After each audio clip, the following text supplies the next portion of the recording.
Dear Media original podcast. It needs to be very serious, Yes. and I'm going to plan this whole weekend. I got a surprise, and at the end of it, you're going to say, Fuck you. we're back.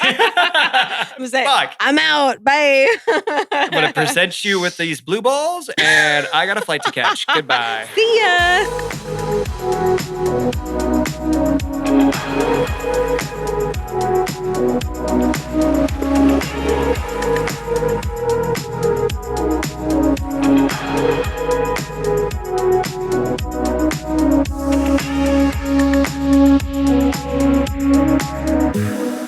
What's up, everybody? Welcome in. As always, we've got another episode of Back to the Beach with Kristin and Steven. I, of course, am Steven Colletti. And I'm Kristin Cavallari. Hello, hello. There she is.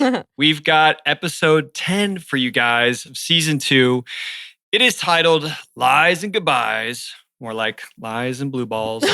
Aired September 26th, 2005. Wow. And it was described to you as things get tricky when Talon professes his love to Kristin shortly before Steven does the same. I don't remember either one of you professing your love to me, first of all. From the top, love you, don't get me wrong, was not professing my love over there. I was just trying to, pick up right where we left off, like for old time's sake, So sweet.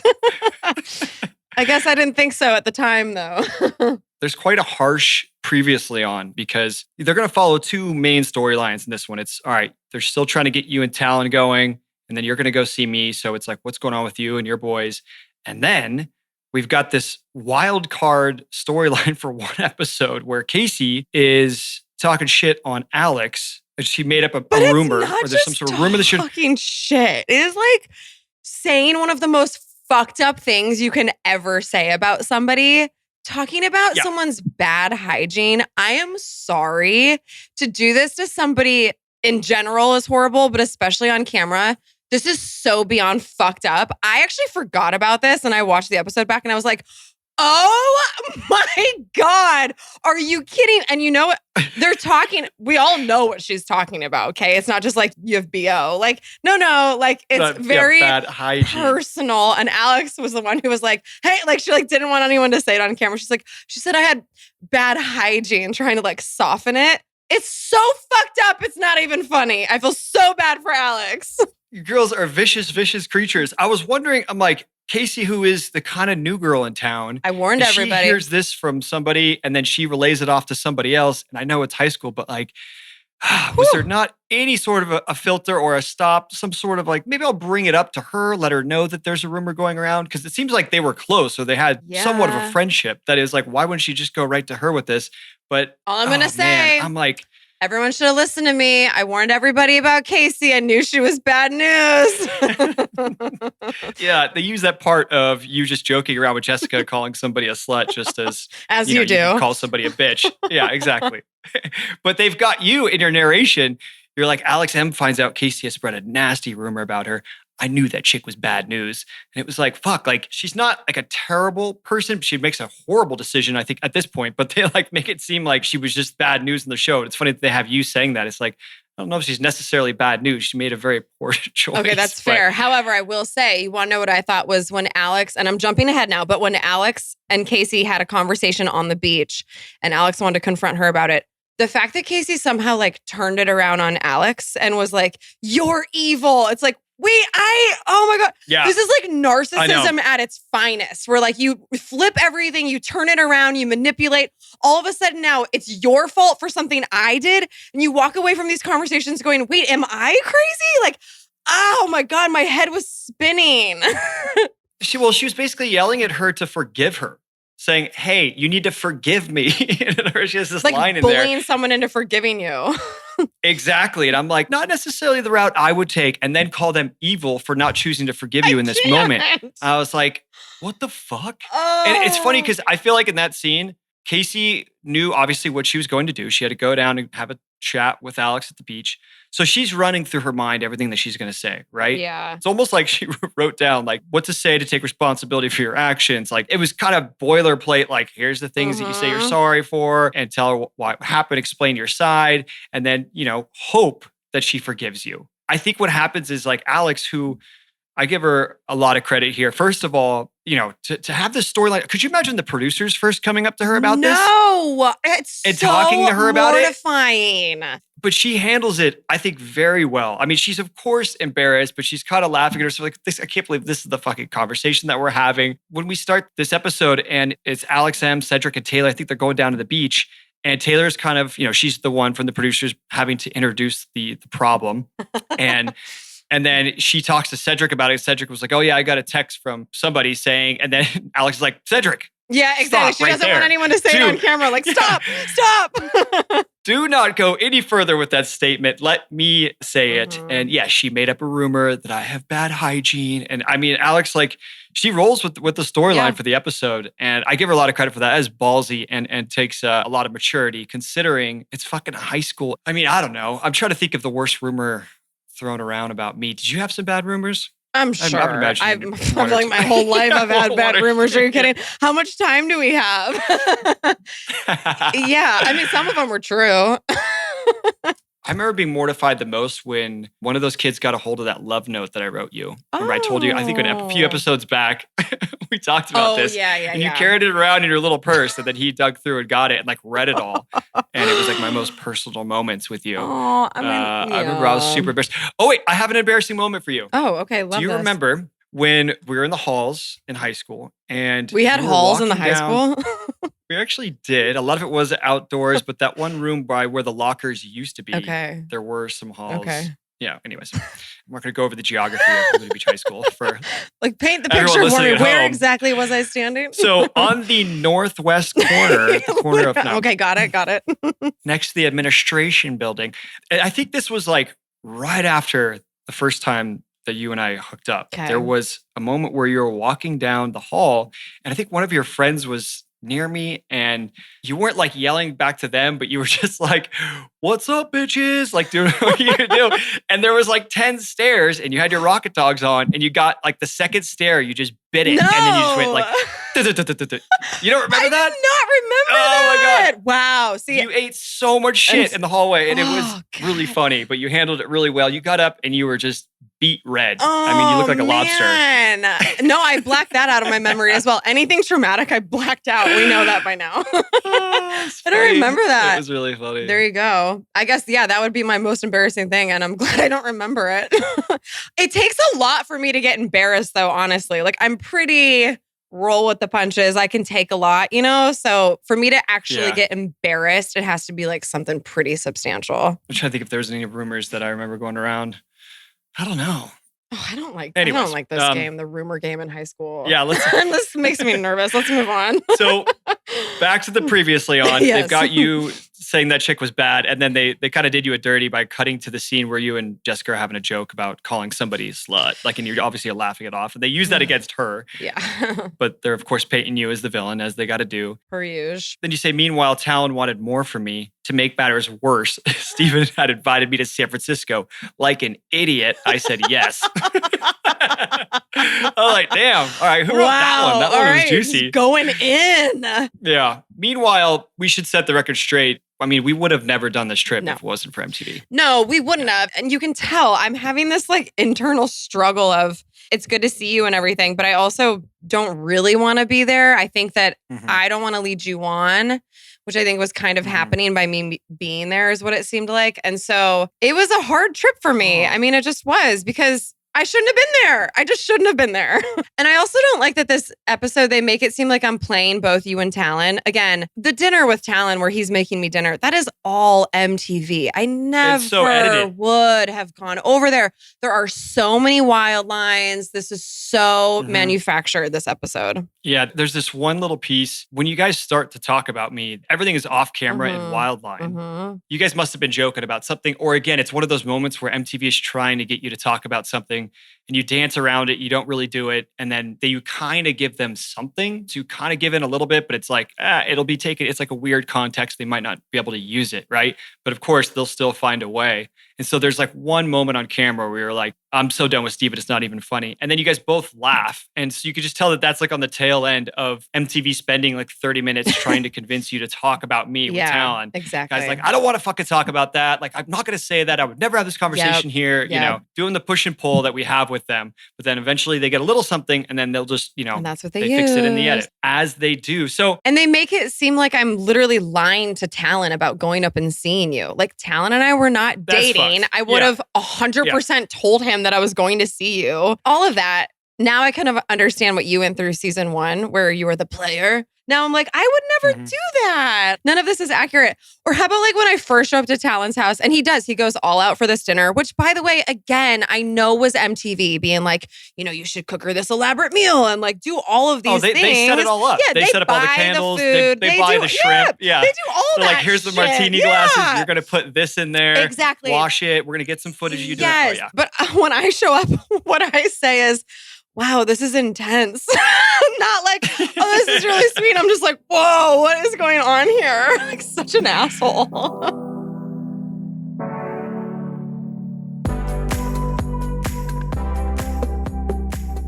All right, you guys, we're going to take a second to talk to you about Factor.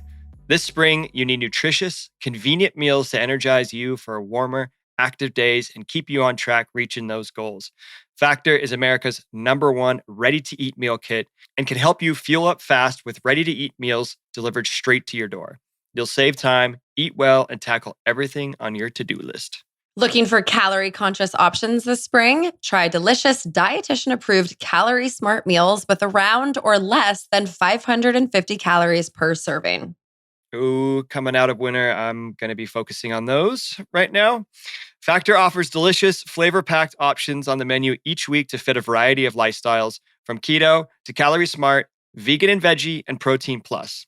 Prepared by chefs and approved by dietitians, each meal has all the ingredients you need to feel satisfied all day long while meeting your goals. With 34 plus chef-prepared, dietitian-approved weekly options, there's always something new to try. Plus, you can round out your meal and replenish your snack supply with an assortment of 45 plus add-ons, including breakfast items like egg bites, smoothies, and more. I got to tell you a little story. So there's this convenience about Factor right now.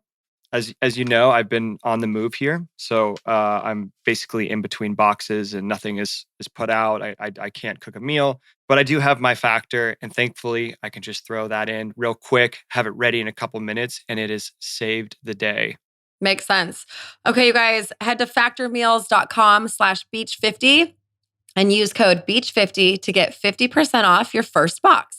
That's code beach50 at factormeals.com/beach50 to get 50% off your first box.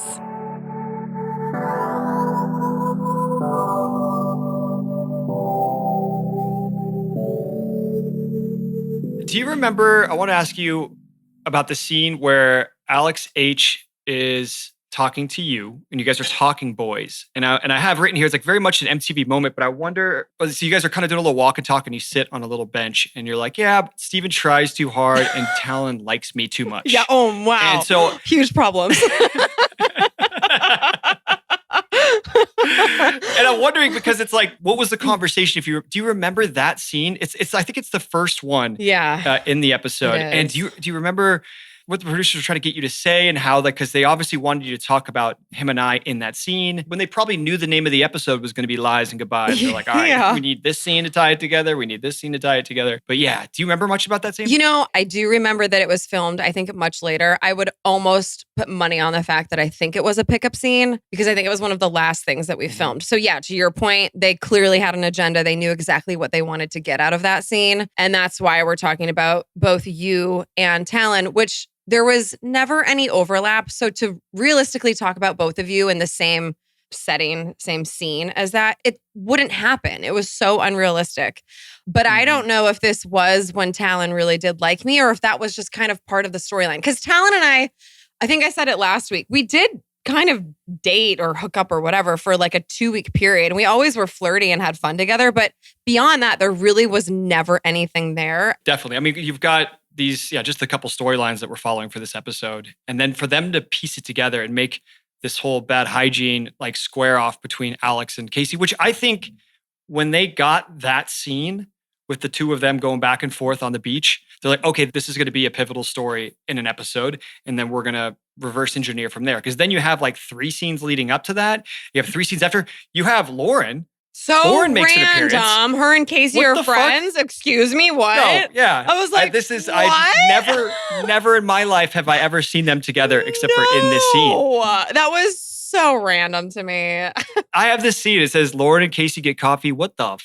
Same. Is what I Literally. wrote in I was my like, notes. no, I'm like- I would never in a million years put these two together. Sorry. Yeah. So I think once they had that scene on the beach, they're like, all right, this is going to be a big one. Well, they probably were like, no one will film with Casey anymore. So who can we bring in? Oh, we'll bring in Lauren. Casey has no friends This on poor the girl, show. I feel like she had it all planned out. She's like, I'm coming on the show. We're going to have a good appearance. Like, I'm going Yeah. to kind of stay neutral between everybody. That Next thing you know, that she's never like works. throwing yeah, Stay neutral deep out the in window. bad hygiene drama. And then, all right, I'm going to go. honey. I'm going to apologize. I'm going to tell her my side, and she's going to forgive me. Ugh. And then she Yeah. doesn't forgive her. Yeah. Do you know what I'm going to do? I'm going to call her evil. Call her an evil This bitch. is her fault. That's what we're doing. Somehow this and is now Alex's Casey's fault. in. So yeah, it's funny because it seems like I was probably trying too hard at that time. It's like trying to hang on to all past things. But I feel like you saying that Well, in that moment. I bet I filmed that scene after San Francisco, so that's why I was saying. Because why would I ever say that laid before out San all the Francisco? stops. Listen, it was very sweet. We had a good time. We I mean, we rode the did. trolley. We saw some sights. We had really good food. We had nice. By the way, we had a nice dinner, which they don't show because dinner went too well. We did. I do remember having a good time though. And you know what? And now again, I'm jumping ahead, which maybe I shouldn't do. But when we're saying goodbye outside of my hotel, I remember at that point I had kind of shut down and I didn't really want to talk. Anytime I feel like people want something from me and I can't give it, I just shut down. That's like my immediate reaction. Except for my kids, but I don't shut down with my kids. But I was just like pissed off at the situation because MTV was just pushing us and pushing us and pushing us. And I didn't want to hurt you or have to like, I don't know. I just remember being like so pissed off at the whole situation. And that's why clearly you can tell there's a lot of tension between us. I don't say a whole lot. All I say is, you know, you're treating me like your girlfriend and that's not what I want. I think that was the only thing I actually said because I just wanted to get the fuck out of there. And I was like more mad at MTV than you because we did have a good time. I do remember that scene vividly, actually, because I remember you could tell that this was obviously a huge scene for them. And they really had something made up in their mind about what they were going to do or what they were going to get, no matter where our relationship was at. And like, because obviously at this point, like, and I kind of say it and there's like our truth there. It's like, oh, well, when we get together, it's always fun. And like, it's kind of like, you know, and you at this point have had, you know, new boyfriends and I've just kind of been up in college. I think that like, it was easier for me to be like, oh, we could just kind of step back into, first of all, I'm not trying to get back in a relationship, just like step back into like old times, like have fun. Like we get together. It's like, we throw a caution to the wind and like, there's no love lost on as far as like being able to just hang out and have fun. Right. And they really wanted it to be me trying to continue a full-blown relationship with you. Right. And you being like, please stop doing that. You know, like get away from me. Obviously, you're up in San Francisco. So I remember them really feeding specific lines. And look, part of it I think is real. Like you could tell that you're like, I don't want to give you the impression. There was a back and forth for a while in front of that hotel and what they wanted to get. And it was super awkward because it was like, well, this fucking sucks. I know how they're going to use this now. Trying to avoid that.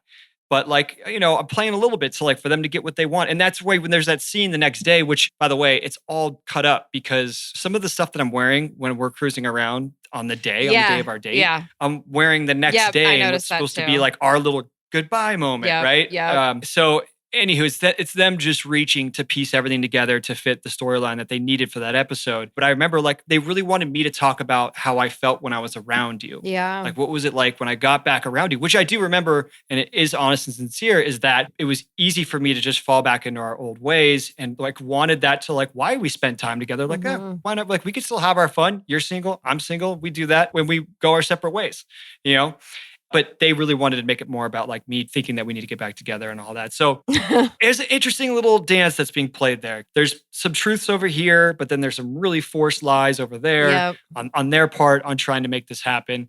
And it's interesting to see how it's all pieced together in the end. And they really made it seem like I was over being in San Francisco. I hated the city. I hated being with you. I'm yawning at these beautiful fireworks. I'm like, I'm tired. Mm-hmm. And anytime you're being sweet and saying nice stuff, I'm like, yeah, I just need to be single right now. It's like, oh God, I mean. And I actually, to your point, I remember having a decent time up in San Francisco. My over it attitude was more directed at MTV, but of course it came off to you and just the whole situation in general. There's the scene a little later on, you're getting ready to go. And we've got MTV's favorite Swiss Army knife, Alex H. Are you excited to go? And you're like, I just don't want him to take it the wrong way. And then Alex again is like, he's been wanting you to come up this whole year. Not true. Not true?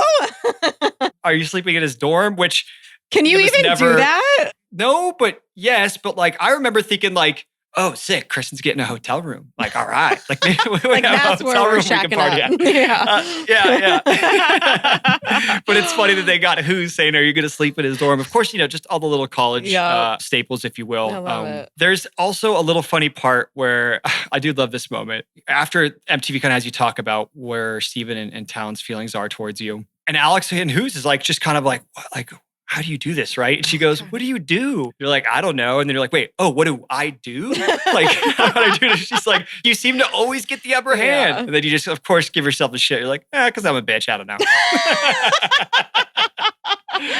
I know. It was classic. I know. It was really funny. Wait, what did I write down? Hold on. I wrote something down. I was going to say, while you're looking at that, then back at your house, before you're going to dinner, there's total wild lines from MTV that everything's off camera except for the very end. What's off camera and what's wild line is, isn't Talon making you dinner tonight? Yep. Are you going to tell him about your trip to San Francisco? Nope. And then you're in the closet going, nope, which to something else or who knows what. Yeah, but then not that. The very end of their little piece, they have a genuine nope. And then, I feel like that's a good button for what they needed to get. And then they move on to the next scene. And it's like, oh, that was like her saying nope was real. So right. Oh, so that whole conversation must have been real then. Yeah, no. Yeah. I guess people did question a lot of it. That's why in 5 episodes through the first season, they had to put up that title card. That was the biggest question. Was it real or was it not? And I mean, it is such a complicated answer because some of it is and some of it is not, and that's why I think forever it's been the number one question that we've always gotten.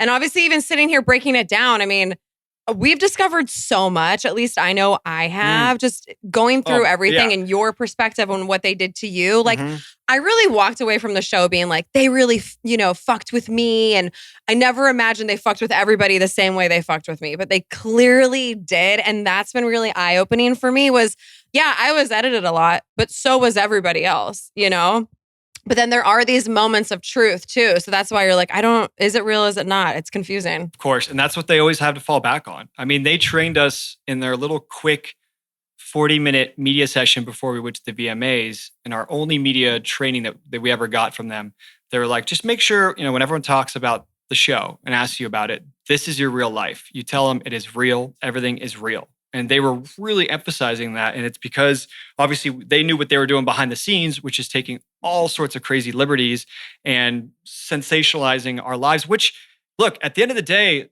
Kristin, if you feel this as well as do say so, I don't hold any sort of a grudge against them. I enjoy calling it out now and kind of picking it apart, going and getting in the weeds of like, fuck, like where were they going?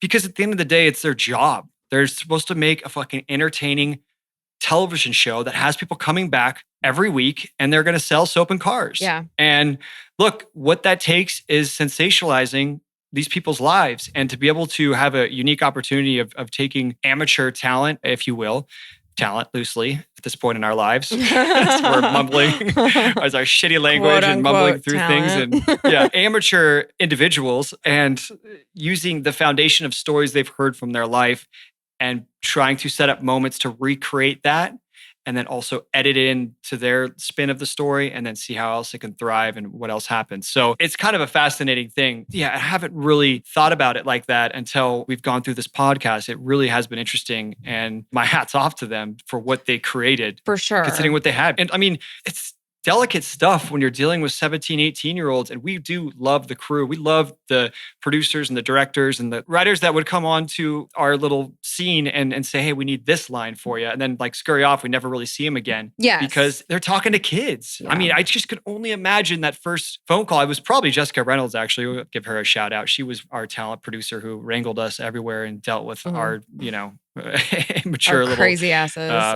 knucklehead, personalities at that point. And, and I do remember having these underhanded, soft conversations, kind of like, would it be comfortable if you did this or you talked about this? And we just did a dance until we kind of came into a place that like, all right, we felt like we're at peace of like what we would go shoot. And then we'd go shoot, there would be another dance that would be played, right? And they always had the upper hand because at the end of the day, they're producers of a TV show. It's a powerful position. And you've got kids that have signed up to be on the television show. So yeah, and they're going to get what they want. I mean, I think that was like my biggest issue with it. At the end of the day, yes, they are making a TV show. I do not fault any of the producers, anybody at MTV. They had a job to do.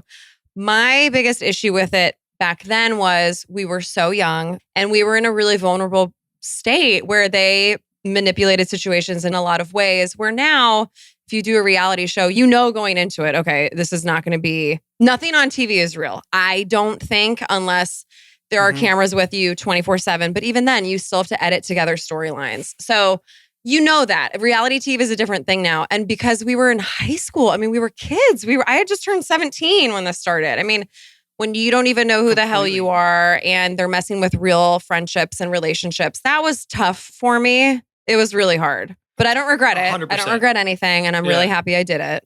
Even with this episode with Alex and this bad hygiene thing, I mean, that's heavy. That storyline and somebody, who doesn't have as thick skin at this point in their life, that could alter your life for a long time. 100%. Right? It could be the catalyst that sends you on a trajectory that is unfortunate, that leads to a lot of bad things. And so, man, it's an interesting game that they're playing. They're playing with fire when you're dealing with 17, 18-year-olds. But I think from there, that's why they didn't really go back. I know they did a couple more seasons, but by then they had honed their craft of how they were manufacturing the storylines. They were leaning in. And then you go to The Hills. I mean, that's just, The Hills was known for like everything is completely fabricated. Correct? Everything I did on The Hills, or I'd say 98%, was bullshit. But you know what? It's very different situations for me because The Hills, going into it, I knew this character that they wanted me to play. And we only filmed The Hills 3 days a week and it was 3 scenes a day. So I had a very separate life, not on camera. And I knew that was the key to success for me personally, or mentally, I should say, was separating the two. Because that's for me where it got a little tricky with Laguna, was real friendships, real relationships being messed with. So The Hills, I came into it and I said, oh, well, I remember my first day filming The Hills and I was like, whoa, people don't know what's real and what's not real anymore. So I just decided I'm going to keep everything separate so that there's no gray area. And then I played it up and I had a lot of fun. I actually really enjoyed doing The Hills because I looked at it purely as a job. And that was the difference between the two for me.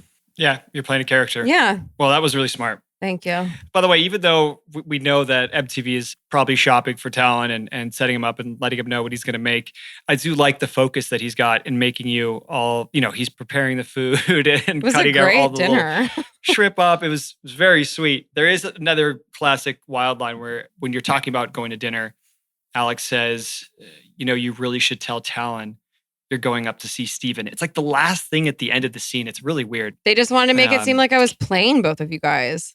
Well, and then even when the girls tell Talon at the beach that I went up to San Francisco, I mean, he actually genuinely seems bummed, but I also think Talon was a good actor. So I would, again, put money on the fact that he knew I was in San Francisco and probably didn't really care. Yeah, I think that the funny thing is when they keep calling, they're like, it's a closure weekend. The Talon's like, oh yeah, for like the 15th time, like closure. All right, next weekend closure. This closure weekend thing is totally an MTV storyline that's they're now pushing on to Talon and Alex H and Jessica at the beach. So can we like talk about the fact that, Kristin's gone up there to see Steven and it's for closure, but like, is it really? I mean, they always go back and forth, and so they're going along with it. And they made a seemingly genuine scene or sincere scene out of what MTV really needed to get from them. So I thought they did a good job in that scene. So yeah, we give them kudos there. Yeah. Talon with his acting no, too. I agree. And I think at this point, everyone was just giving the MTV what they wanted. It was like, great, let's just get it and move on with our lives. Because we know at this point, they're going to get it one way or another. So let's just make everybody's lives easier and just say whatever the hell they want us to say. Mm-hmm. So back on that scene when we're down on the beach, or not we are, but the girls are down on the beach, which, by the way, the beach chairs, I think there's the same set of beach chairs used in every single episode. Those are MTV's. Because it's MTV's beach chairs, which is funny. I keep seeing the same beach chairs. I don't think I even owned a beach chair in high school. I know. I couldn't afford one. I just got a towel. Yeah, I got a only Laguna had Surfing towels, Sport towel that was given to me for free. Yeah. It's funny. So the girls are sitting down there and then they go and have a chat. And then we have a very real scene, right? Yeah. I mean, the girls are going back and forth and the feelings are sincere. And yeah, I don't think it goes as well as Casey thought it was going to go. Alex is like, well, I like the truth that she gives her there. I mean, she's like, look, I just don't like you. And that's that. And hey, you can't argue that. Like, all right, well, what are you supposed to say? Yeah. So Casey leaves, and then Morgan's just like, well, another day at the beach. So great. Which I thought was a really funny line. That was great. So we did a bunch of stuff on our little San Francisco trip. We toured the city. We went out to dinner. Now, the thing that I had planned, a little surprise for you, which is that scene at the very end. Fireworks? Well, not at the very end of the day. Yeah, where we're up on Twin Peaks, which is an area in the middle of San Francisco with an incredible view of the city. We would always hang out up there, my buddies in college and I, which I should say, we got to give a little shout out to my buddy Vigo. Oh, yeah. Because the poor bastard had to hang out with me and do all this stuff with MTV, and then they didn't use a single line from him, so he's just chilling. He's just poor guy. gone. He's like, shit, everything got cut. Another thing I remember, I should call myself out here. So I don't even look at it as you're talking shit, but you're just getting what MTV needs you to get, saying how you're like, oh, like Steven tries too hard and Talon is... Likes me too much or some shit. Oh, likes you too much. So I shot scenes setting up our little weekend. And I was talking to my buddy Ryan, who you see there, about like, he was like, well, what's going to happen with you and Kristin? And I'm like, oh, like nothing's going on. Like she's up here for the weekend, but like, hey, if she like wants to have a good time, like I'm not going to not have a good time with her. Like we have a lot of fun together. And then I think I said some things where I was like, she could just come up here and like, we could have fun for a weekend and then we'll just go our separate ways. Like it's no big deal. Like we're not in a relationship anymore. It's something along those lines. And they wind up not using it, of course, because that's too much of me having a casual attitude about. Yep. No, we need you to be in love. Yes. It needs to be very serious. Yes. And I'm going to plan this whole weekend. I got a surprise. And at the end of it, you're going to say, fuck you. Yes. We're back. I'm gonna say, fuck. I'm out. Bye. Like, I'm going to present you with these blue balls and I got a flight to catch. Goodbye. See ya.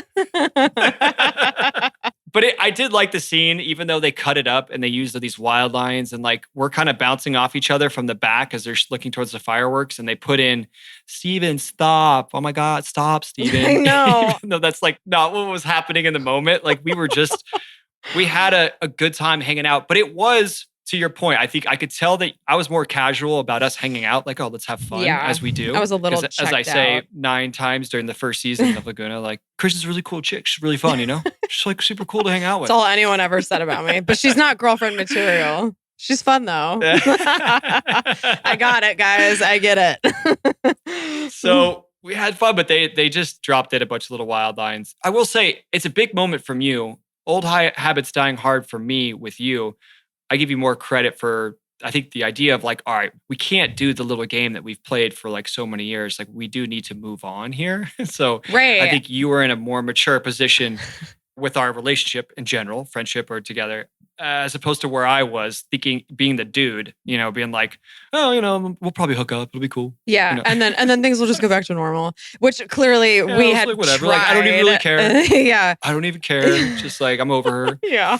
Which that's what I said. I was saying stuff like that. I was like, oh yeah, I totally don't even look at her as the same anymore. I'm like totally over her, but like, I'll have a good time with her. And then I came to San Francisco and you were like, wait a minute.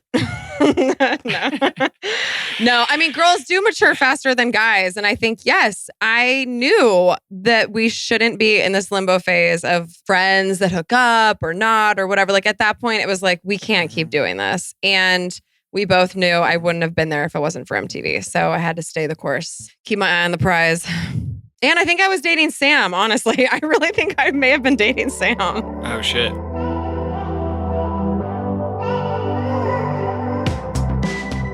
All right, everybody, we're going to take a sec to talk to you about ZocDoc. How many of you have been in a situation where you got something going on, you're probably searching online, but you're not getting the answers that you're looking for, and you're thinking about asking maybe your family chat or your group chat with friends about whether or not they have any advice on some sort of ailment you might be dealing with? Well, let me just tell you, you're extremely unlikely to find quality medical advice in those group chats, but you can find it from a doctor on ZocDoc. So instead of sitting there and stewing about that health problem you have, wondering what you should do, you need to check out ZocDoc. Go online to ZocDoc right away and look at all that they have to offer to get you the care that you need. Listen, thousands of medical professionals on ZocDoc are there to help you right away. They listen like a friend and give you the expert care you need that even though we loved our loved ones and friends, they cannot offer to us. ZocDoc is the only free app that lets you find and book doctors who are patient-reviewed, take your insurance, and are available when you need them and treat almost every condition under the sun. When you're not feeling your best and you're just trying to hold it together, finding great care shouldn't take up all your energy. That's where ZocDoc comes in. Using their free app that millions of users rely on, you could find the right doctor that meets your needs and fits your schedule. Book an appointment with a few taps in their app and start feeling better faster with ZocDoc. Okay, you guys, go to ZocDoc.com/beach and download the ZocDoc app for free. Then find and book a top-rated doctor today. Many are available within 24 hours. That's ZocDoc.com/beach, ZocDoc.com/beach. Okay, you guys, we are going to talk to you about another podcast that's new. It's called The Social Dose. So here's the thing. In true millennial fashion, adulting is real and we're massively guilty of it. You know the feeling. Your group chat is blowing up and notifications are piling in from your friends. By the time you finally catch a break from the day, you're left digging through endless texts filled with link after link to different TikToks and tweets. You're lost and feeling left out. Totally left out. No one wants to be left out. More often than not, it's hard to keep up with all of the recent happenings on social media. Life gets in the way, but that's okay, you guys, because this new podcast called The Social Dose has you covered. Its wonderful hosts, Paris Nicholson and Michael Judson Berry, are both influential content creators, and we're just recently on Worst Cooks in America. You go, guys. That's right. Each week, they'll serve your weekly dose of social's most important stories. So think The View or Chelsea Lately or even The Soup, but covering all things social media. Each week, 3 times a week, Paris and Michael plus special social correspondents will take you on a fun and funny 20-minute ride through the most talked about conversations and happenings across socials, aka your new destination for daily roundups of all the best news, viral gossip, insights, and beefs from TikTok, Instagram, Twitter, and more. Ooh, TikTok beefs. So join them every Tuesday, Thursday, and Friday where they dig way too deep into all of social's most popular trends, bring you up to speed on the most talked about videos or posts, and cover stuff we've all seen and just need to talk about. Thankfully, their screen times are disgustingly high, so yours doesn't have to be. Awesome. All right, you guys, from Something Else and Sony Music Entertainment, listen to The Social Dose on Apple Podcasts, Spotify, or wherever you get your podcasts.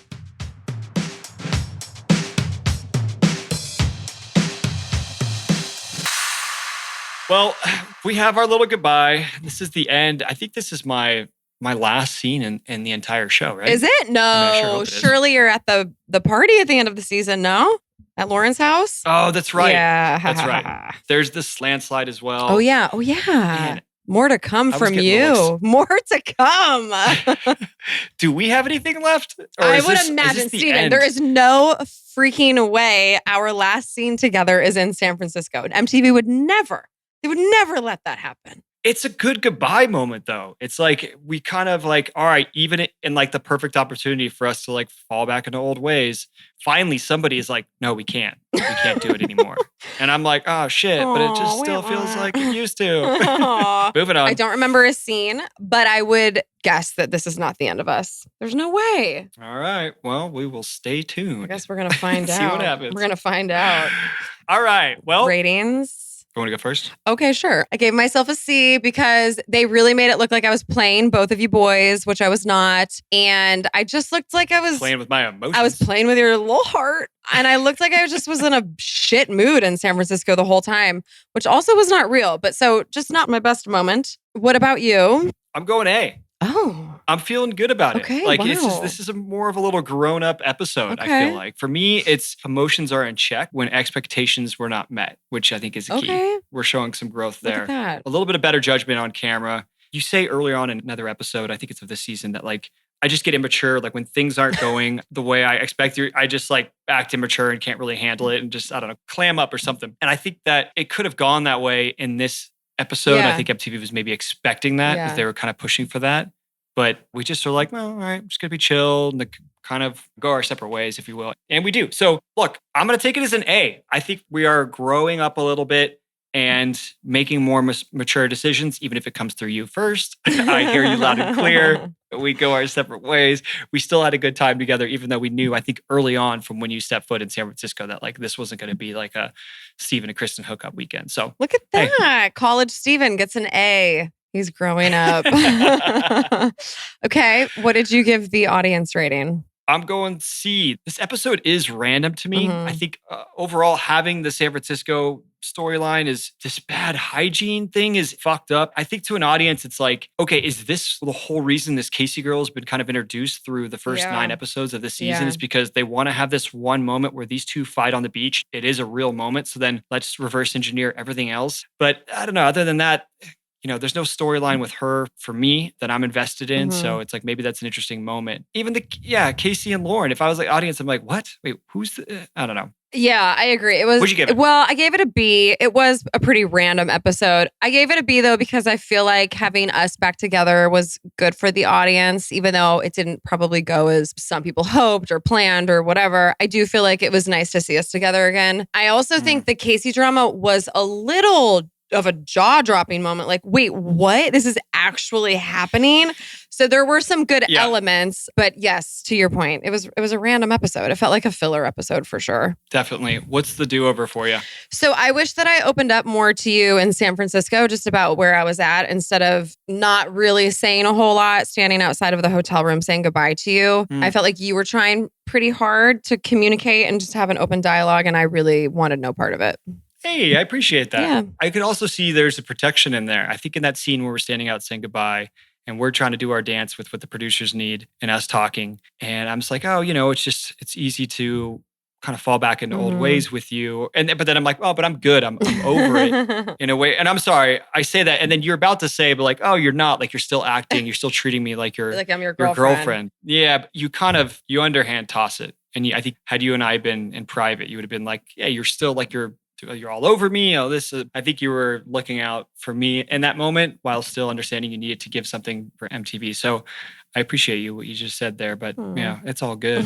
As far as my do-over, I think once I saw you roll up in the Ed Hardy shirt, fuck, should have been abort mission. Hey, no surprises. I would not have blamed you. Who is this person? Literally. I don't know this girl. Get her the hell out of here. I was really Make 0 moves. sporting a lot of Ed Hardy here towards the end. Girl, what are you I think they sent us a bunch of That's free just shit. because you were getting free shit, though. I That's the know. thing. It's like, Oh. it's the double-edged sword. Don't just always take free shit, people. You're going to end up having terrible style. I learned that later. Learn from me. yeah. All right, quote. Okay, when we're watching the fireworks and it's the smiley face fireworks and you're like, look, like smiley faces. And I'm like, oh my God. Like making fun of you. Yeah. What's yours?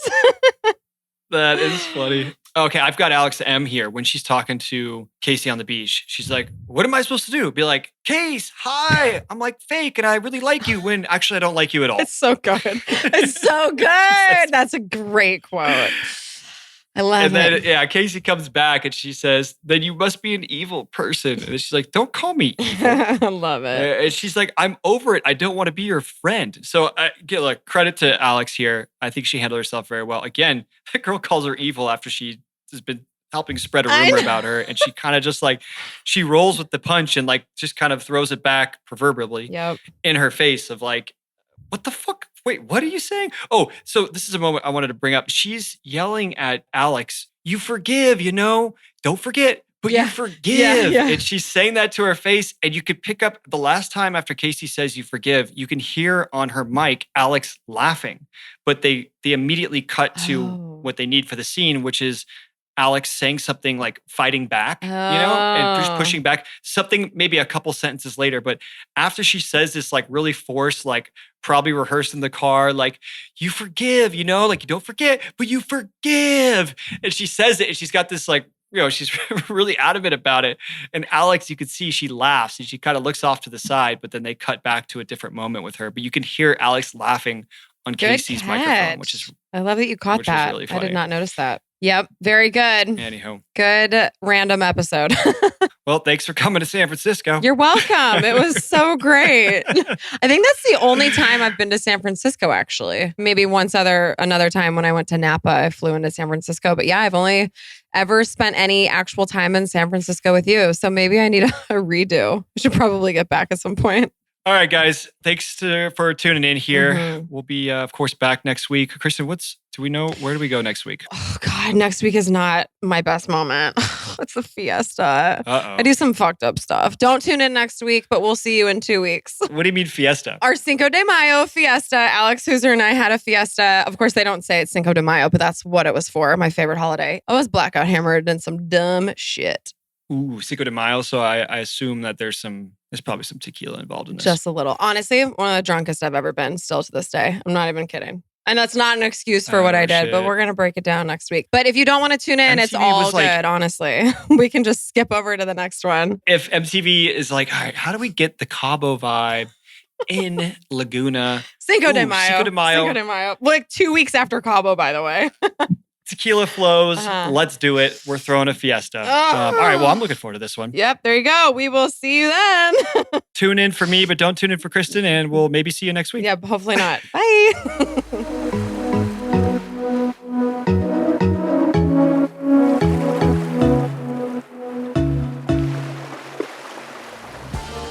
Thanks for listening to Back to the Beach with me, Kristin Cavallari, and the best ex-boyfriend ever, Stephen Colletti. We are so stoked to bring you along on this journey back to Laguna Beach with us. You can find us on Instagram at Dear Media Studio, #BTTBpod, @Kristin Cavallari, and @Stephen Colletti. Got any questions about the show? Give us a call on our Back to the Beach hotline, 1-844-LAGUNA-0. And if you like our show, please make sure you follow or subscribe wherever you're listening to this so you don't miss an episode. And don't forget to leave us a rating and a review. Back to the Beach is a Dear Media production hosted by Kristin Cavallari and Stephen Colletti. Our show is produced by Rosalie Atkinson. Post-production by Amanda Vandekar, Michelle Harrison, and Taylor O'Connor. Music supervision by Jonathan Lane. Our theme song is Come Clean, written by John Shanks and Cara Diaguardi. Cover composed by Steve Shebby. And our executive producers are Jocelyn Falk, Paige Port, and Michael Bostic. Special thanks to producer Liz Bruno at Balto Creative Media for her help on today's episode.